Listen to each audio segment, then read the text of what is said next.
जिस तरह से कल सीरिया से वहाँ के प्रेसिडेंट भाग गया ना, भगाया लोगों ने, छोड़ के चल। कभी ना कभी इस देश में भी एक क्रांति हो सकती है। शिवसेना यूपीटी लीडर को महाराष्ट्र इलेक्शंस का इतना बड़ा झटका लगा कि वो अब सीरिया जैसी क्रांति इंडिया में चाहते हैं। How shameful. It was actually during an interview with leftist propaganda portal The Wire that Sanjay Raut in a bizarre statement rooted for a Syria-like coup in India. Mr. Raut, Syria has been a hotbed of Islamist and ISIS terror activities, where recently their president Bashar al-Assad had to flee his nation following the takeover by Hayat Tahrir al-Sham extremist group, whose leader Gilani was linked to Al-Qaeda in the past. But India is a democratic nation.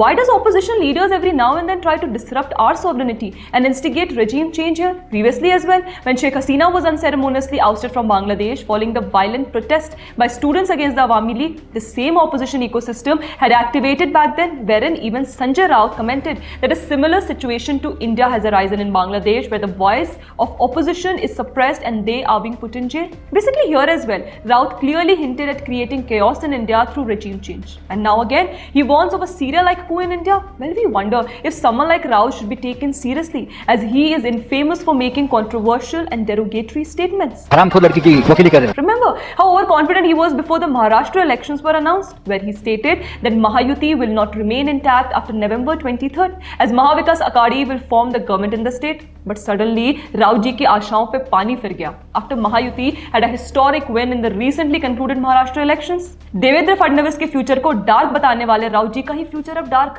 यानी अंधेरे में दिखाई दे रहा है. Maybe that's the reason why he is having such a major meltdown, where he has now started insinuating chaos-like situation against Prime Minister Modi in India. Well, another thing to be noted here is that Sanjay Raut, during his interview to The Wire, accepted that he and his party has done गुंडागर्दी in their time. गुंडागर्दी शिवसेना के शुरुआत के जमाने में हमने भी की. Yes, we remember how the former Maharashtra Chief Minister Uddhav Thackeray in 2020 had stopped the CBI probe into Palghar mob lynching at the orders of Rahul Gandhi. And in fact, Uddhav Thackeray, Sanjay Raut and many of their other leaders at every opportunity have targeted our former Chief Justice D.Y. Chandrachud in an attempt to tarnish the image of Indian judiciary. So it comes as no surprise that there might be some alleged deep state links where on one hand, Congress disrupts parliament sessions and on the other, their allied partners make statements instigating regime change and chaos in India.